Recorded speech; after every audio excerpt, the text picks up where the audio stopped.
Associate editor निर्मल तिवारी की report आपको बताते हैं और इसीलिए हम कहते हैं कि फर्स्ट इंडिया न्यूज खबरों का सिरमौर है और हमेशा सबसे आगे होता है। दरअसल कुछ देर पहले ही फर्स्ट इंडिया ने बताया कि ST22 ने श्रावकों को जन्म दिया और अब फर्स्ट इंडिया आपको दिखा रहा है ST22 के 4 श्रावकों के साथ तस्वीर।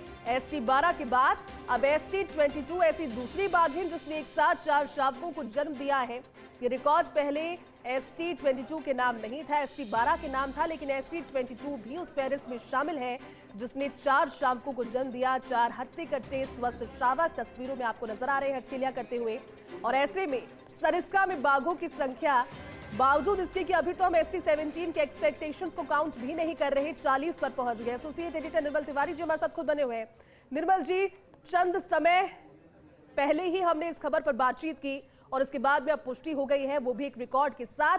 4 शावक नजर आ रहे हैं तस्वीरों में साफ तौर पर। बिल्कुल, देखिए जयती, आज हिंदी पत्रकारिता दिवस है और हिंदी पत्रकारिता में जो प्रखर धार है फर्स्ट इंडिया न्यूज की, वो इससे साबित होती है कि हम सबसे आगे क्यों हैं। देखिए, हमने सबसे पहले ये बताया था ST12 में जब 13 मार्च को जब उसके शावक दिखे तो सबसे पहले हम उसको ब्रेक करने वाले थे उस खबर को।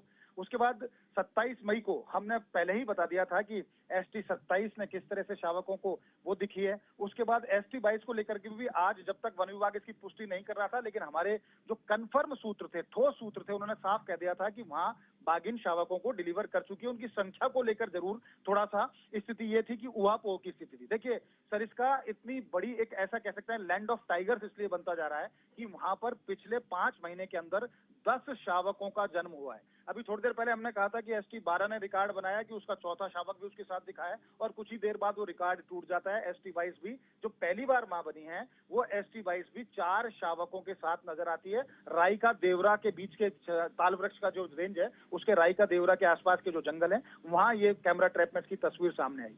देखिए, खास बात इसमें यह है कि जिस तरह से गांवों का सरिस्का से विस्थापन हुआ, वहां नए ग्रासलैंड विकसित किए गए। जैसा हमने पहले भी बताया कि ह्यूमन इंटरफेरेंस जब कम हुआ तो वाइल्ड लाइफ के अंदर स्ट्रेस कम हुआ और स्ट्रेस कम हुआ तो उसका नतीजा इतना सुखद है कि उन्होंने बच्चे डिलीवर किए।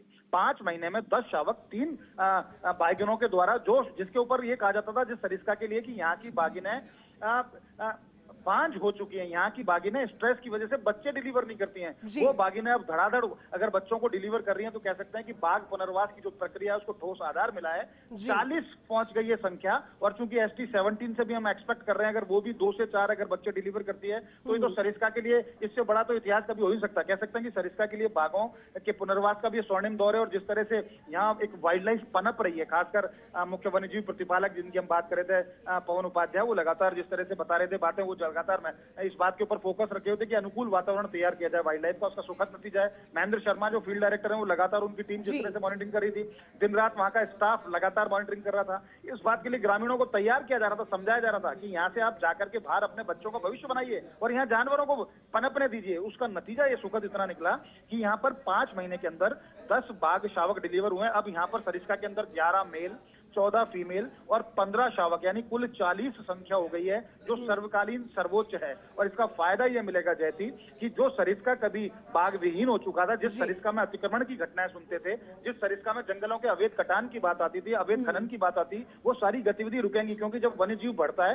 तो अनुकूल वातावरण तैयार होता है, एक इकोसिस्टम डेवलप होता है, इकोसिस्टम को बहुत सहारा इस बात के लिए मिलता है, वहां के पर्यावरण सुधार की स्थिति वहां पैदा होती है। तो एंटायर वन विभाग की टीम और खासकर वन मंत्री संजय शर्मा, उनका पगफेरा भी बड़ा शुभ साबित हुआ है। और संजय शर्मा लगातार सोशल मीडिया पे पोस्ट भी करें तो संजय शर्मा भी इसलिए बधाई के पात्र हैं। तो वैसे भी वो तो अलवर की धरती के हैं, क्योंकि सरिस्का उनके आंगन में, तो कहते हैं ना कि अलवर के आंगन में तो बाघ खेलते रहते हैं। तो ये निश्चित तौर पर कह सकते हैं कि अलवर ने हमको गर्व का एक मौका दिया है, एक अवसर दिया है। इस गर्व को हमको आगे ले जाना चाहिए। हमें उत्तर भारत के सबसे जो अच्छे, जो एक कह सकते हैं कि जो टाइगर रिजर्व उसमें सरिस्का का नाम आए, इसकी दिशा में प्रयास करने चाहिए। अभी ये शुरुआत भर है और देखिए अब चूंकि मानसून का सीजन आने वाला है, वहां के कोर जोन बंद हो जाएंगे तो वहां और एक ब्रीडिंग का टाइम होता है, अनुकूल टाइम होता है वहां की बाघिनों के लिए। तो निश्चित तौर पर कह सकते हैं कि इस साल के अंत तक सरिस्का में बाघों की संख्या 50 के स्तर को भी छू सकती है, जो बहुत बड़ी बात होगी। और जिस तेजी से यहाँ पर बाघिनें जो अगर शावकों को डिलीवर कर रही हैं, तो कहा जा सकता है कि आने वाले 2-4-5 साल के अंदर रणथंभौर की बराबरी पर पहुंच जाएगा सरिस्का। तो एक निश्चित तौर पर पूरे वन विभाग की टीम बधाई की पात्र है। और जितना हम खुश हो रहे हैं इस खबर को